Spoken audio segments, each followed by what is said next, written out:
Et oui, ça ne vous aura pas échappé. J'imagine que vous toutes et tous, tous les foyers juifs de par le monde et tous ceux qui nous entendent, on commence déjà à être dans l'effervescence des tables qui commencent à être bien arrangées, bien décorées pour accueillir cette nouvelle année 5786. Et je le disais, on va en parler ce matin de Rosh Hashanah avec le Rav Mordechai Chalonson. Vous le savez, vous le retrouvez toutes les semaines hors Rosh Hashanah, bien sûr, dans la paracha de la semaine. Rav Mordechai Chalonson, bonjour et Boker Tov. Bonjour, Boker Tov et Shana Tova. Shana Tova à vous, mais en tout cas, bien sûr, la santé, le bonheur, la joie, la prospérité et le retour des otages, bien sûr, on ne les oublie pas. Alors, Rav Mordechai Chalonson, ça fait pour ma part mon 60e ou 61e Rosh Hashanah, j'ai arrêté le décompte.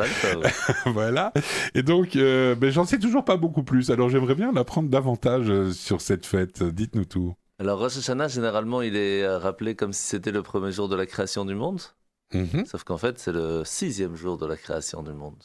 Parce que le monde, s'il n'y a que la terre, les fleurs, les animaux, il n'y a pas vraiment de but parce qu'il n'y a pas de libre arbitre. Lorsque l'humain est arrivé, c'est la première fois où il a couronné Dieu. C'est là où il a dit, il y a un Dieu sur terre, faites gaffe, faites attention, il faut se prosterner devant lui, il faut l'écouter, il faut savoir qu'on n'est pas venu sur terre pour mettre au boulot de dos, mais qu'on a des responsabilités. Mais pour ça, il faut accepter qu'il y a un Dieu, il faut le couronner. Et c'est ça en fait le 6e jour, le jour de la création d'Adam et Ève. C'est pour cela que c'est aujourd'hui, le jour de Rosh Hashanah, ce jour-là où on prend sur nous de couronner Dieu, de prendre sur nous la responsabilité qu'on a quelque chose et une mission à faire sur terre. Mais pour ça, il faut l'accepter. C'est pour ça que c'est important de venir ce soir, demain à la synagogue, pour écouter ce chauffard, pour prendre sur soi cette responsabilité et recouronner Dieu. C'est un petit peu la base même de Rosh Hashanah. Bien, et alors, on parle aussi souvent de la période entre Rosh Hashanah et Yom Kippour. C'est difficile de ne pas lier les deux fêtes en définitive, en fait, puisque c'est vraiment Yom Kippour est la continuité ou la finalité de Rosh Hashanah en définitive? Plus ou moins la finalité. Après, on verra que c'est jamais si facile chez nous. Chez nous, c'est jamais facile. Pourquoi faire facile si on peut faire compliqué? Exactement. Mais donc, il faut savoir, comment on dit bonne année en hébreu? Shana Tova. Shana Tova. Mais le mot Shana en hébreu, le Shin c'est 300, le Nun c'est 50 et le He c'est 5. Ça fait 355. Il y a 10 jours qui ne sont pas là sur l'année. Où est-ce qu'ils sont passés? Entre Rosh Hashanah et Kippour. Exactement. En fait, ils ne font pas partie de l'année ces jours-là. Ce sont les jours qui préparent l'année. C'est comme si je vous dis, vous avez un champ, pendant 10 jours vous allez labourer, semer, travailler le champ, et après vous pourrez récolter pendant toute l'année. Mais en fait, c'est exactement ça. Pendant ces 10 jours, on va préparer l'année. Que ce soit pour la paix dans la maison, la réussite de ses enfants, la santé, la parnassa, tout, c'est maintenant. Parce qu'à Rosh Hashanah, on va discuter pendant 2 jours avec Dieu de comment va se passer l'année qui arrive. Après les 2 jours de Rosh Hashanah, c'est signé. C'est-à-dire qu'on a fini le jugement selon nos actes de l'année précédente qu'on a fait avec ce que Dieu nous a donné. Et ce qu'on prend comme bonne résolution pour la suite, on pourra avoir une bonne année. Alors là, on a fait le lien entre Rosh Hashanah et le futur, c'est-à-dire Yom Kippour, 10 jours plus tard, mais il y a aussi tout ce qu'il y a en amont de Rosh Hashanah. Je parle du mois d'Elul, on l'a évoqué très souvent dans les parachutes, mais donc Rosh Hashanah est un petit peu la finalité du mois d'Elul, et puis après on fait appel pour pouvoir... on va au tribunal à Rosh Hashanah, et on a le verdict à Yom Kippour, c'est ça l'image ou pas? C'est plus ou moins ça, oui, c'est ça. En fait, pendant le mois de Elul, on va essayer de se rendre compte que tout ce qu'on a fait, que les bienfaits qu'on a reçus, on les a peut-être pas utilisés à bon escient comme il fallait pendant toute l'année. Donc on va réfléchir à nos actes, on va faire de bonnes actions, on va montrer à Dieu qu'on a changé, qu'on est prêt à évoluer. Après, Dieu il va regarder à l'intérieur de notre cœur, savoir si vraiment on fait ça bien ou pas. Et selon la façon comment on va se comporter à Rosh Hashanah, vous imaginez bien que si on n'est pas là au tribunal, c'est par défaut, quoi. Exactement. Et donc après Rosh Hashanah, lorsque on reçoit la feuille à la maison, sachez que voilà ce qui est prévu pour l'année prochaine, on commence à flipper. Et c'est là qu'on fait appel et que pendant 7 jours, on dit, tu sais quoi, je suis prêt à ce que tu reviennes me voir. Ce sera le jour de Yom Kippour. Mais c'est le dernier jour, après c'est trop tard. Et à la fin de Kippour, on signe, que tu sois là, que tu sois pas là, que tu viennes ou que tu viennes. Et c'est pour ça, vous vous rappelez qu'on avait posé la question, est-ce que à Rosh Hashanah et Kippour, on est obligé d'aller à la synagogue? Exact. Vous avez posé ça dans... Oui, tout à fait. Pas obligé. Ne viens pas, mais c'est toi qui ramasses. C'est-à-dire...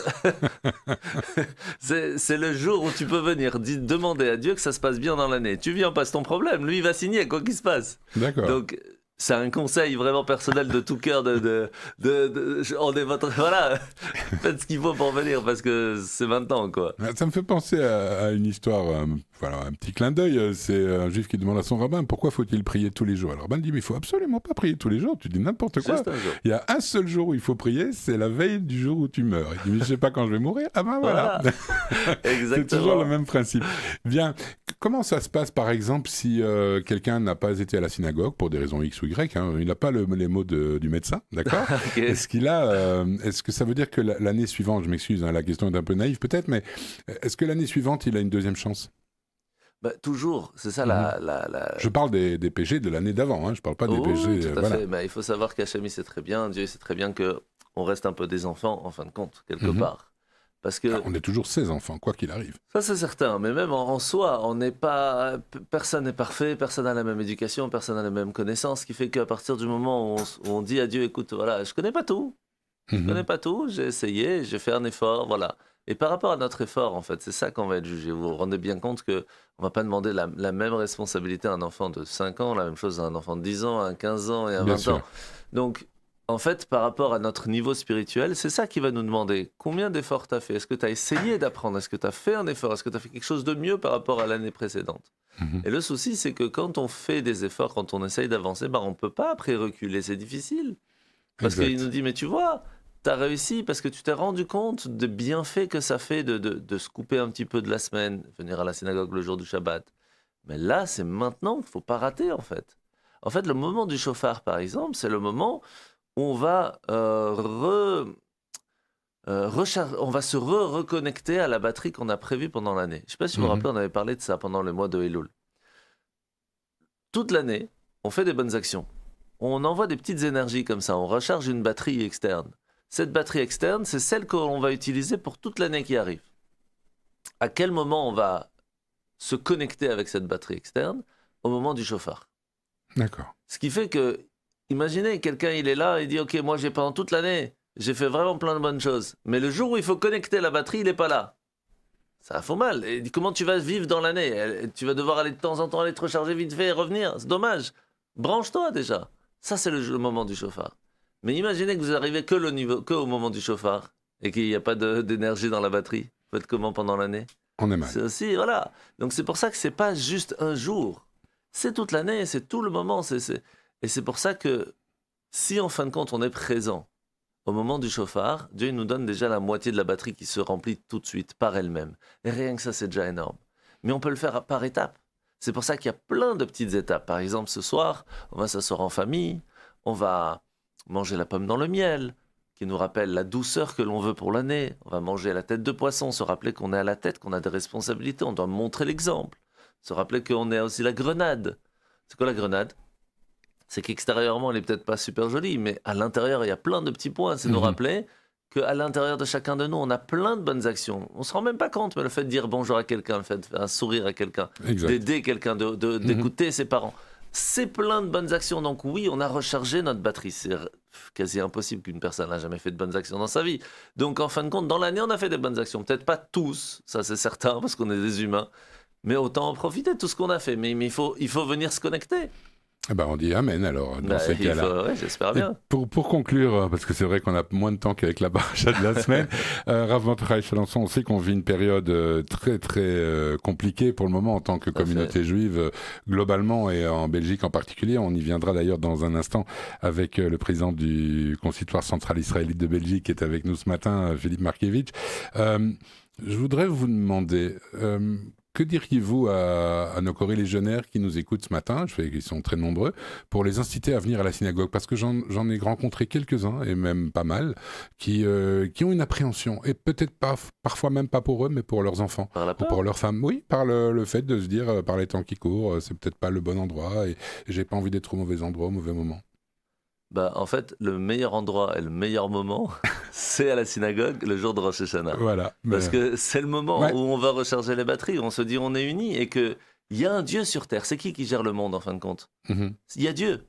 Donc si on met notre confiance en Dieu, on sait à 100% que tout va bien se passer. Donc mettons notre confiance en Dieu. Venons prier pour recharger les batteries pour que tout le peuple juif, partout dans le monde, et encore plus en Israël, pour nos otages, pour nos soldats, pour qu'ils soient protégés. S'il y a bien un moment, comme je vous ai dit, où il faut semer pour pouvoir récolter dans l'année, c'est maintenant. Alors allons au jugement et prions pour nos otages, pour qu'ils puissent sortir. Allons au moment du jugement à Rosh Hashanah à la synagogue, pour demander à nos soldats de pouvoir gagner, de pouvoir être forts, de pouvoir être les meilleurs, de pouvoir montrer l'exemple, et que puis tous ensemble on puisse se retrouver très rapidement à Jérusalem, ensemble avec le 3e Beth Amikdash. Amen, amen. Amen, amen. Merci beaucoup d'être venu. Je sais que vous avez une journée plus que chargée en cette veille de Rosh Hashanah. Que pour votre famille, on réitère. Shana Tova Umetuka, à vous, vos familles, votre famille, vos enfants et tous ceux qui vous aiment, ils sont nombreux, et tous ceux que vous aimez. Et ils sont aussi nombreux, je pense. Merci infiniment, Rav Mordechai Chalençon. Que toute l'humanité puisse avoir à être inscrit et scellé dans le livre de la vie et qu'on puisse se voir pour de bonnes occasions, Bezrat Hashem. Shana Tova. Shana Tova, amen, et à vendredi pour la paracha de la semaine, bien sûr. Merci d'être venu.